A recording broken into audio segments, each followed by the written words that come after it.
Il a été adopté en octobre dernier et on connaît désormais la date d'entrée en vigueur du DSA qui va réguler les services numériques en Europe. Ce sera le 1er septembre 2023, autant dire demain. Alors quelles sont ces règles qui vont changer dans l'Union européenne pour les plateformes numériques, du côté des utilisateurs déjà de ces services numériques, mais aussi quelles sont ces contraintes qui vont s'imposer à tous les fournisseurs et opérateurs de ces services? Pour en parler, deux avocats. Romain Perret, avocat associé chez McDermott Will & Emery. Vous avez développé une expertise très spécifique en matière de droit à la protection des données personnelles comme des données publiques, ainsi qu'en matière de cybersécurité. Et avec vous, Jean-Sébastien Mariez, avocat associé chez Momentum Avocat. Vous, depuis plus de 15 ans, bonjour, vous accompagnez les acteurs de l'économie numérique dans la protection de leurs innovations et la sécurisation de leur activité. Donc je compte sur vous pour nous éclairer sur ce DSA, ce Digital Services Act. Ce ne sera pas le seul règlement. D'ailleurs, on voit l'Europe là, qui s'affole en matière de régulation sur le numérique. Est-ce qu'on n'en avait pas assez avec le règlement général sur la protection des données? Ce RGPD n'était-il pas suffisant pour régler toutes ces questions de protection finalement des utilisateurs et des consommateurs de services numériques? Alors, effectivement, le paquet digital ne s'intéresse pas qu'aux données en réalité. C'est pour ça qu'il va au-delà du RGPD. Et l'objectif ici est d'aborder un certain nombre d'autres sujets, notamment de concurrence, puisque le cycle de vie de la donnée vient soulever tout un ensemble de questions et de problématiques qui viennent avoir des impacts sur les marchés. C'est-à-dire? Alors, concrètement, la manière dont l'ensemble de ces textes s'est construit, et ce qui paraît parfois un petit peu difficile à première lecture. Parce que donc on a le DSA, le DMA, Digital Market Act, on va avoir aussi un Data Act, un AI Act pour l'intelligence artificielle, ça fait beaucoup. Et on a eu le DGA avant, le Data Governance Act. Et en fait, ce que l'on voit, c'est que la manière dont ces textes abordent le cycle de vie de la donnée, il y a 3 étapes, si je puis dire. La première, c'est la source. Le DGA en fait partie, puisqu'elle concerne l'open data, notamment, mais aussi le DSA, que nous allons aborder. Ensuite, on va s'intéresser aux intermédiaires, et je crois que là, c'est vraiment le DSA, le DMA, qui vont concentrer les sujets, mais d'autres aspects également avec le règlement d'intelligence artificielle. Et puis enfin, la technologie. Et là, on se concentre plutôt sur le règlement d'intelligence artificielle, justement, ainsi que le règlement EHDS, puisqu'il y a aussi une logique sectorielle. Bon, j'espère qu'on va s'y retrouver. On va s'intéresser au DSA déjà. Jean-Sébastien, vous êtes le co-auteur du Code du numérique 2023 qui est paru chez LexisNexis, deuxième édition en novembre dernier. Donc vous allez pouvoir nous dire en 2 mots. En 2 mots, mais évidemment. Que contient ce Digital Services Act? Bien sûr. Alors, c'est un large texte avec plusieurs centaines de pages, mais en quelques mots. Faut rappeler le point de départ de ce texte, qui est le Digital Services Act. Et ce point de départ, il est bien résumé par une formule, qui est tout ce qui est illicite hors ligne est illégal en ligne. C'est cet objectif annoncé par la Commission européenne et repris à de nombreuses reprises, qui a servi de fil rouge pour un texte qui, avant tout, a pour vocation de protéger les droits fondamentaux des utilisateurs que nous sommes. Et c'est pas une formule un peu facile, ça, de dire finalement tout ce qu'on n'a pas le droit de faire dans la vie réelle, on n'aura pas le droit de faire dans le numérique, parce que je dis c'est une formule un peu facile parce que c'est pas forcément les mêmes usages, les mêmes problématiques. Bien sûr. Alors c'est facile surtout parce que il y a nécessairement 2 volets qui doivent se compléter pour arriver à cette fin. Il y a le volet qui est l'objet du texte, à savoir organiser un certain nombre de règles qui vont peser sur tous les intermédiaires qui permettent de fournir ces services en ligne. En particulier des règles qui encouragent à la modération de tel et tel contenu, les contenus qui portent des contenus haineux ou des contenus de désinformation. Mais nécessairement, cet ensemble de règles et la pratique de retrait qui va être redéveloppée, revue, consolidée par les plateformes, les réseaux sociaux notamment, nécessairement, il faut qu'elle soit complétée par un autre volet qui reste le volet judiciaire, qui est seul à permettre d'engager la responsabilité potentiellement pénale des internautes indélicats qui verseraient dans des propos qui sont répréhensibles. Parce qu'on avait déjà des réponses, mais là, l'idée, c'est vraiment d'harmoniser en fait, ces réponses au niveau européen. Ça va concerner qui comme acteur, précisément, de services numériques déjà ? Alors, il y a 3 types d'acteurs qui sont concernés dans ce qu'on appelle désormais des fournisseurs de services intermédiaires. On a les premiers acteurs qui sont les services de transport. Donc, par exemple, des registres de noms de domaine vont rentrer dans cette catégorie. On va avoir les services de mise en cache. Donc, ça va plutôt concerner des réseaux d'acheminement de contenu. Et puis après, on a une plus grande catégorie sur les services d'hébergement, avec les hébergeurs tels qu'on connaît, c'est-à-dire un prestataire technique qui stocke des données pour le compte d'un tiers. Et ensuite, on a 2 autres niveaux au sein de ces services d'hébergement, avec des plateformes et des très grandes plateformes. Et je crois que c'est ça un petit peu qui change, c'est-à-dire qu'il y a une forme de concentration, encore une fois, ce que je vous disais tout à l'heure, sur des intermédiaires qui ont un statut particulier du point de vue du droit de la concurrence et sur lequel on va faire peser des obligations, comme le disait Jean-Sébastien, plus fortes en réalité sur c'est peut-être pas la surveillance, mais davantage de la vigilance sur le contenu qui est échangé notamment. Mais encore une fois, qu'est-ce qui va changer là concrètement au 1er septembre pour ces fournisseurs de services numériques, pour ces plateformes, puisqu'on avait quand même déjà des règles, on n'est pas dans un espace de non-droit aujourd'hui dans le numérique.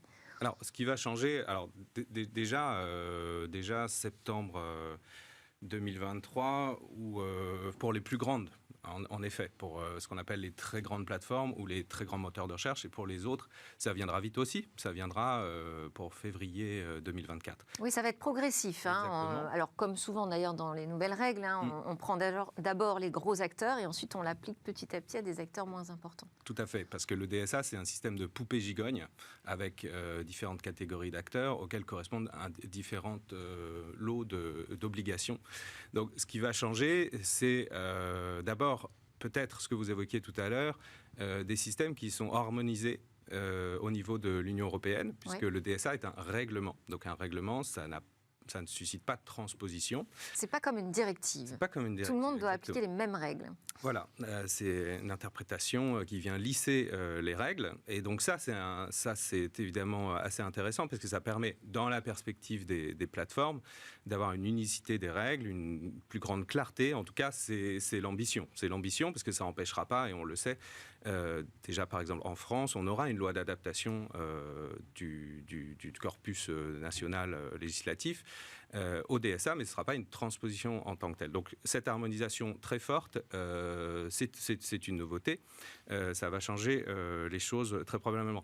L'autre élément qu'il faut évoquer, c'est le dispositif de régulation et de sanctions qui est largement renforcé, puisqu'on a des sanctions qui pourront aller jusqu'à 6% du montant du chiffre d'affaires annuel. Donc ça, évidemment, ça va inciter nécessairement à davantage de vigilance du côté des plateformes, puisque ces sanctions, elles pourront être émises dès lors que tout un lot d'obligations systémiques ne serait pas respecté, les règles de modération, les règles de transparence, etc. etc. Oui. Sur ce qui aussi va changer, parce qu'il y a la partie responsabilité, devoir de vigilance qui reste quand même assez similaire à ce que l'on avait précédemment au titre de directive sur le commerce électronique. C'est un peu les règles sur la transparence et la mise en place d'un certain nombre de traitements de données à caractère personnel pour venir monitorer en réalité ce qui se passe au sein de la plateforme, à la fois sur le contenu, mais aussi sur la manière dont la plateforme elle-même utilise des informations pour pousser de la publicité en ligne, pour pousser de la recommandation. Alors, comment elle va se concrétiser, cette transparence ? Alors, elle va se concrétiser par des mesures d'information supplémentaires sur la manière dont, en réalité, cette publicité, elle est ciblée. Alors, la difficulté se pose entre 2 niveaux, entre la plateforme en ligne et la très grande plateforme en ligne, oui, où on voit que, évidemment, plus la plateforme est importante et donc a un pouvoir de marché, plus elle va avoir des obligations sur les critères qu'elle va utiliser pour venir pousser de la recommandation, et ça va entraîner, et là il y a un volet entre guillemets RGPD si je puis dire, une possibilité de s'opposer à la manière dont les données sont analysées pour ensuite pousser de la recommandation par l'acteur sur le marché. Et est-ce que Twitter, qui fait partie des grandes plateformes et qui vient d'être acheté par Elon Musk, voilà, on a des polémiques à peu près tous les jours sur ce réseau social aujourd'hui, est-ce que c'est un test pour le DSA pour voir comment on va pouvoir contrôler ce que fait le réseau social, comment il applique justement cette liberté d'expression qui n'est pas forcément comprise de la même façon en Europe et aux États-Unis? Alors oui, on peut parler de tests, je pense qu'il n'y a pas de doute. On a un service de réseau social qui est emblématique. En réalité, on a eu des échanges de tweets entre M. Breton, commissaire européen, et M. Musk. En réalité, c'est un symbole, en quelque sorte, l'application du DSA à Twitter. Mais les problématiques, elles dépassent largement ce réseau social-là, puisque les problématiques, et c'est là-dessus... Mais ça peut changer les règles vraiment de modération des contenus, ce DSA? Oui, elles peuvent... en fait, l'exemple qu'on évoquait est un bon exemple, parce qu'en réalité, il y a, je pense, deux perspectives qui se croisent en termes de modération des contenus. Il y a une modération qui vise à l'attractivité pour les utilisateurs. Donc, il y a nécessairement de la part des plateformes une sorte d'éditorialisation qui ne dit pas son nom, bien entendu, mais d'une certaine manière, à partir du moment où le DSA, et ça c'est en quelque sorte quand même une nouveauté, elle donne aussi aux plateformes la possibilité elle leur demande de faire la police sur la plateforme et donc d'entretenir des règles qui, à condition d'être transparentes vis-à-vis des utilisateurs, à condition d'être lisibles, claires, etc., ces plateformes ont la possibilité de réguler le contenu au vu de leurs propres règles. Donc, nécessairement, ça va changer les choses, puisque pour les internautes, la plateforme va devenir plus ou moins attractive en fonction des règles et du niveau aussi de discours, peut-être, qu'on va attendre sur telle ou telle plateforme. Ça, c'est une chose. Et la deuxième chose qui est aussi véritablement décisive, c'est que la plupart de ces plateformes ont comme modèle économique un dispositif qui repose sur les revenus publicitaires.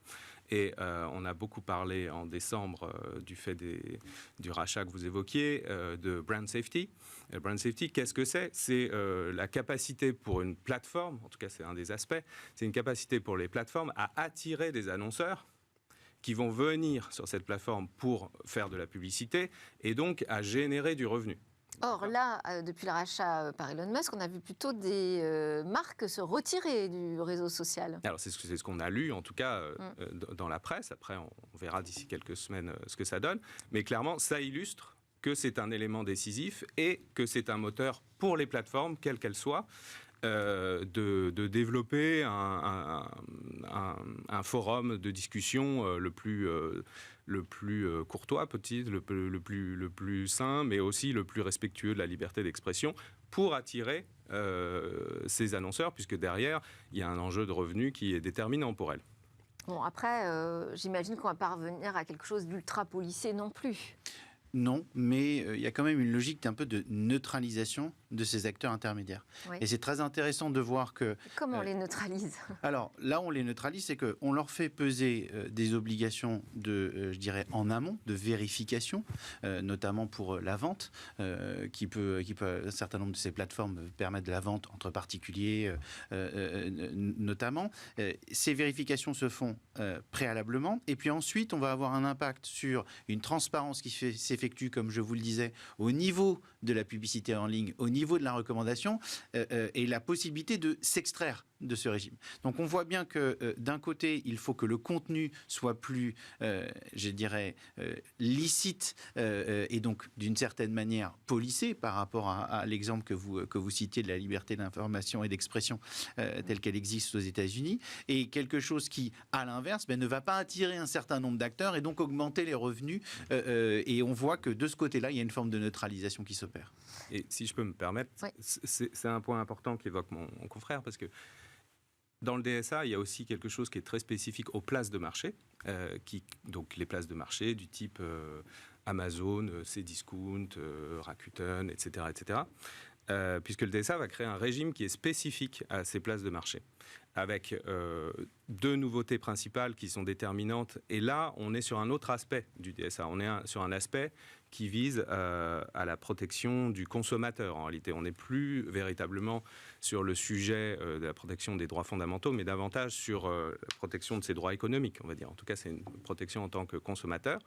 Et on a deux règles qui sont très importantes, celles qu'évoquait mon confrère, à savoir des règles qui vont contraindre davantage les places de marché à vérifier qui vend, avec tout un lot de vérifications à faire, certes, obligation de moyens, mais quand même, qui seront d'autant plus importantes pour introduire de la transparence vis-à-vis de qui est le vendeur, d'où viennent les produits. Et c'est un sujet qui n'est pas neutre actuellement, avec toutes les questions liées au greenwashing, par exemple, mais aussi d'autres. D'autant plus importante qu'elle va être complétée par un deuxième texte qui arrivera en 2023 sur la protection des produits défectueux, avec le même type d'obligation vis-à-vis, encore une fois, de la vérification de l'identité de qui vend derrière. Donc ça, c'est vraiment une nouveauté qui est importante, y compris pour lutter contre des produits contrefaisants. Et puis, il y a une autre règle qui a trouvé une illustration, même si ça peut paraître paradoxal, par une décision de justice il y a même pas 15 jours. C'est la règle selon laquelle les plateformes peuvent perdre leurs bénéfices, l'immunité de responsabilité qui est propre à ces intermédiaires-là, qui est une règle qui reste dans le DSA, qui est une règle qui était issue de la directive e-commerce, qui reste là, c'est-à-dire si je n'ai pas connaissance des contenus, je n'en suis pas responsable. Sauf que pour les places de marché, elles vont perdre le bénéfice de elles sont susceptibles de perdre le bénéfice de cette règle. Parce qu'elles sont censées connaître, c'est ça ? Non. Alors non, justement. Donc elles peuvent toujours estimer ne pas avoir connaissance. Voilà. C'est-à-dire qu'elles peuvent mettre tout un ensemble de dispositifs qu'on vient d'évoquer, notamment les vérifications des vendeurs et tout ça. Ça ne va pas faire perdre le régime de responsabilité. Ce qui est susceptible de leur faire perdre leur régime de responsabilité limité, c'est ça qui est important, c'est s'il y a une confusion quant à la source de la transaction. C'est-à-dire si on croit, vous savez, quelquefois on va sur une plateforme et on ne comprend pas très bien si on est en train d'acheter à la plateforme ou si on est en train d'acheter à un tiers vendeur. Ouais. Et ça, c'est une règle dans le DSA désormais qui dit que si justement vis-à-vis du consommateur, la source du produit de la transaction n'est pas claire, c'est la place de marché qui peut être rendue responsable. Et il n'y a pas plus tard que 10 jours, la Cour de justice de l'Union européenne a quelque part fait application anticipée de ce texte, puisque je parle d'anticiper, puisque ce texte n'était pas en vigueur quand la procédure a débuté, dans une affaire qui opposait Amazon à Louboutin, et qui dit que donc Amazon faisait usage du signe enregistré par Louboutin, donc cette fameuse marque d'escarpins, lorsque l'utilisateur de son site a l'impression que c'est elle qui commercialise en son nom et pour son compte des escarpins de la marque. Donc c'est une règle qui est fondamentale, parce que là où les places de marché n'avaient pas à se soucier outre mesure de qui vendait et qu'est-ce qui était vendu, là on a ces deux règles-là qui vont clairement changer la donne. Mais alors, parce qu'il ne nous reste plus beaucoup de temps, là, on a parlé des textes à venir, vous venez de nous parler de textes déjà existants. Comment tout ça va réussir à s'entremêler ? Est-ce qu'on ne risque pas d'être totalement illisible en Europe pour les acteurs du numérique ? Alors, c'est vrai qu'il y a une difficulté de lecture. Les autorités de protection des données, d'ailleurs, l'ont souligné lorsqu'elles ont émis leur avis. Elles ont fait un certain nombre de recommandations qui n'ont pas toujours été suivies sur le statut de ces intermédiaires. Sont-ils des responsables de traitement ? Sont-ils des sous-traitants ? Évidemment, sont plutôt des responsables de traitement par rapport à la position traditionnelle de ces autorités. Et c'est vrai qu'on va avoir sans doute une articulation qui ne va pas être évidente, puisqu'on reste, il faut bien le reconnaître, au niveau des principes, pour beaucoup à droit constant. Donc ça, on a une idée, une orientation pour un certain nombre de choses. En revanche, pour ces petites évolutions que l'on peut avoir, je pense plutôt effectivement à la publicité en ligne et la recommandation, comme je vous le disais, puisqu'il y a bien deux niveaux distincts, mais dont les critères ne sont pas forcément extrêmement évidents à distinguer entre les deux pour savoir quelle va être déjà l'obligation qui pèse sur l'intermédiaire en question. Et puis, il y a un autre aspect qui va poser aussi difficulté, c'est la manière dont justement ces plateformes vont mettre en place des procédures en interne pour pouvoir canaliser ces textes. Et on risque, malgré l'effort d'harmonisation, de se retrouver sans doute avec de légères différences dans le texte. Oui, Jean-Sébastien, d'ailleurs, vous avez publié une tribune dans le JDN, vous dites que le DSA apporte une régulation à 2 vitesses. Mais c'est vrai qu'on peut imaginer que du côté des GAFAM, ils auront, comme moi, la chance de voir plein d'avocats autour de la table pour les accompagner dans la lecture de ces textes. Ça risque d'être beaucoup plus compliqué pour d'autres acteurs. Est-ce qu'on ne se pénalise pas, finalement, nous, aujourd'hui, en Europe, avec ces textes ? Alors, il y a plusieurs choses. La première chose, c'est que... Mais alors, très vite, je vous lance comme ça, mais il va falloir répondre rapidement. La réponse, c'est oui, c'est-à-dire qu'il y a les très grandes plateformes, je pense, on peut dire très rapidement que elles ont déjà amorcé le processus de mise en conformité. Bon. Il y a un enjeu véritable pour les plateformes de taille plus modeste, et notamment les plateformes françaises qu'on peut connaître, qui est le coût de la mise en conformité. Ça, c'est une chose. Et secondo, il y a aussi un sujet d'expertise. On a parlé de la modération, du recours, on aurait pu évoquer le recours au Trusted Flaggers, les signaleurs de confiance. Ça, c'est des dispositifs qui vont reposer sur des règles issues de l'ARCOM, donc l'autorité de régulation qui sera en charge de la supervision. En France, et il est nécessaire que cette autorité, dès aujourd'hui, diffuse un maximum de lignes directrices pour que les plateformes aient des référentiels clairs qui leur permettent de conduire et de piloter la mise en conformité. Certes, dès aujourd'hui, puisqu'on a évoqué tout à l'heure que ça allait arriver assez Ça va arriver rapidement. très vite, 1er septembre 2023. Merci beaucoup à tous les deux, Romain Perret de McDermott Will & Emery et Jean-Sébastien Mariez de Momentum Avocat. Merci. À suivre juste après la pause, on va parler de la protection de l'enfance en ligne.